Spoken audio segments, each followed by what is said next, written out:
Alappuzha Punnamadakkayal finish point വള്ളംകളി എന്ന് പറയുമ്പോൾ എല്ലാവർക്കും അറിയാവുന്നതാണ്. കേരളക്കാർക്ക് പ്രത്യേകിച്ച് ഇതിൽ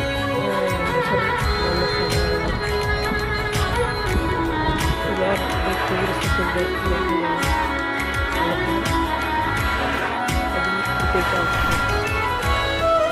ഒരു ചെറിയ കാശ്മീരിൻ്റെ പശ്ചാത്തലത്തിൽ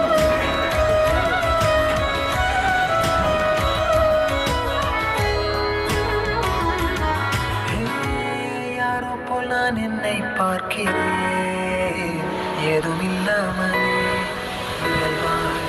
சுடர் போல் தெளிவார் நானே இல்லாத ஆழத்தில் நான் வாழ்கிறேன் கண்ணாடி